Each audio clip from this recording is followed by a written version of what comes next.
ऊपर से ऊपर ऊपर चलो ऊपर बस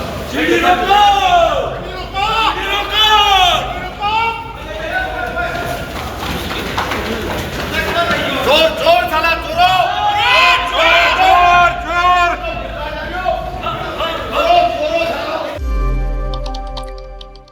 જોડતોડની રાજનીતિમાં ભાજપ એટલી હદે બેશરમ થઈ ગઈ છે કે હવે કોંગ્રેસની મહિલા ઉમેદવારને બુકાની બાંધીને પ્રાંત કચેરીએ પહોંચાડી ફોર્મ પરત ખેંચાવડાવ્યું છે। લોકશાહીનું ખૂન કરતા ભાજપના કાર્યકરોના દ્રશ્યો વિશે આ વિડીયોમાં વાત કરીશું। નમસ્કાર, નિર્ભય ન્યૂઝમાં આપની સાથે હું મયુરી। સામ દામ દંડ ભેદની રાજનીતિ કરવામાં ભાજપ એટલી નફ્ફટ થઈ ગઈ છે કે વિપક્ષના મહિલા ઉમેદવારને પ્રાંત કચેરીએ દુપટ્ટો બાંધેલી હાલતમાં ભાજપના લોકો લઈ ગયા અને જબરજસ્તીથી ઉમેદવારનું ફોર્મ પાછું ખેંચાવડાવ્યું। પહેલા એ દ્રશ્યો જોઈ લઈએ અને ત્યારબાદ આ વિડીયોમાં આગળની વાત કરીશું। ऊपर ऊपर चलो बस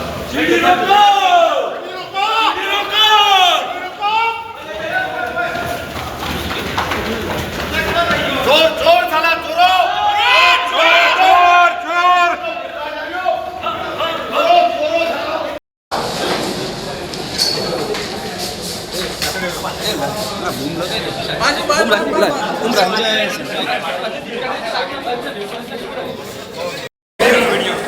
ऊपर से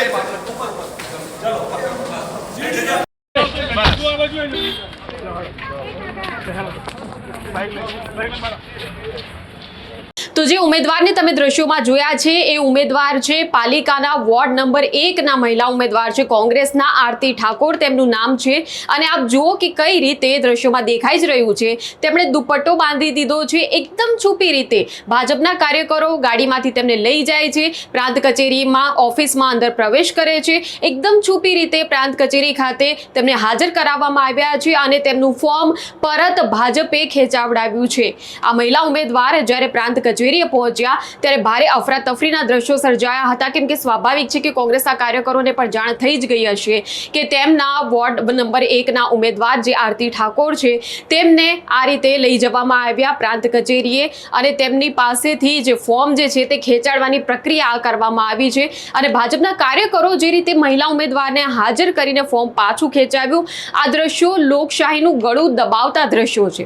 આ દ્રશ્યો પછી વિપક્ષના અમુક કાર્યકરોએ પોતાની કેમેરા સામે પ્રતિક્રિયા પણ આપી હતી, એ પ્રતિક્રિયા પણ હવે જોઈ લઈએ।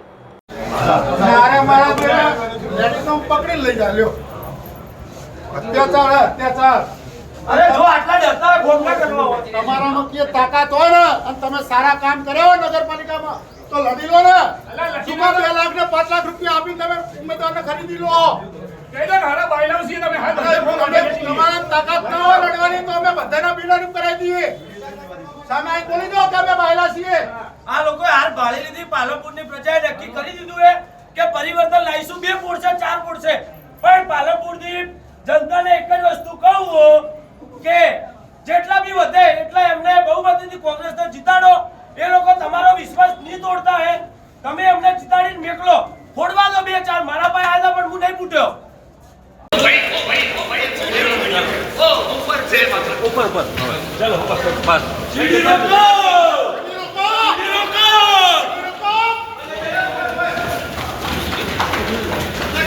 जोर जोर साला जोरो जोर जोर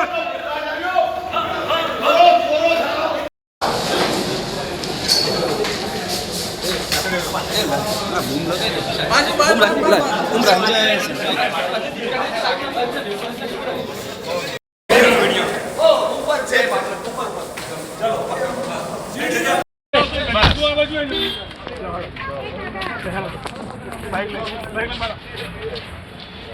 તો આપ જોઈ શકો છો કે આ દ્રશ્યો જે છે મીડિયાની પણ હાજરી જોવા મળી રહી છે, મીડિયાના બૂમ જોવા મળી રહ્યા છે, કેમેરા જોવા મળી રહ્યા છે, પત્રકારોની હાજરીમાં આ ઘટના બની, સ્થાનિક તંત્ર પણ ત્યાં હાજર જોવા મળ્યું, અધિકારીઓ પણ હાજર હતા અને તેમ છતાં ભાજપના લોકો, ભાજપના કાર્યકરો આ રાજકીય રમત રમી ગયા અને કોઈ પણ ચૂંટણી અધિકારીએ કોઈ જાતનો હસ્તક્ષેપ નથી કર્યો। આ વિડીયો વાયરલ થયો છે, પરંતુ હજુ સુધી ચૂંટણી પંચ દ્વારા કોઈ જ પ્રકારના પગલાં લેવામાં આવ્યા હોય કે આ ભાજપના કાર્યકરો સામે કોઈ જ પ્રકારની કાર્યવાહી કરવામાં આવી હોય તેવી કોઈ જ હજુ સુધી અપડેટ મળી નથી. પરંતુ આ દ્રશ્યો એ ખૂબ જ ચોંકાવનારા દ્રશ્યો છે, કેમ કે પોતાના ઉમેદવારોને ચૂંટણીમાં બિનહરીફ જીતાડવા માટે ભારતીય જનતા પાર્ટી જે વાતાવરણ આ દેશમાં પેદા કરી રહી છે, ગુજરાતમાં જે વાતાવરણ ઊભું થઈ રહ્યું છે, આ ખૂબ જ ભયાનક છે.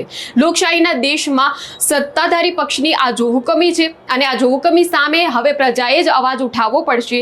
ધાક ધમકીનું આ રાજકારણ જે છે એ લોકશાહીનું પતન કરી રહ્યું છે, જેને બિલકુલ ચલાવી શકાય તેમ નહીં. ગુજરાતની જનતાએ હવે આગળ આવવું જ પડશે, નહીં તો આ તાનાશાહ સરકાર છે જે વિપક્ષનો ખાત્મો બોલાવી દેશે અને આ દેશને, આપણા રાજ્યને, આપણા ગુજરાતને પતનના માર્ગે લઈ જશે. એટલે જનતાએ હવે જાગવાની જરૂર છે. ભાજપની આ ધાક ધમકીનું રાજકારણ, આ જોહુકમીનું ભાજપનું જે રાજકારણ છે એ રાજકારણને બંધ કરાવવાની પ્રજાએ જ જરૂર છે. પ્રજાએ જ રસ્તાએ ઉતરીને ભાજપનો વિરોધ કરવાની હવે જરૂર ઊભી થઈ છે. ત્યારે અંગે તમારું શું માનવું છે ચોક્કસપણે કમેન્ટ સેક્શનમાં અમને જણાવશો. નિર્ભય ન્યૂઝના વિડીયો જોતા રહેજો અને નિર્ભય ન્યૂઝને લાઇક, શેર અને સબસ્ક્રાઇબ કરવાનું ભૂલશો નહીં. નમસ્કાર.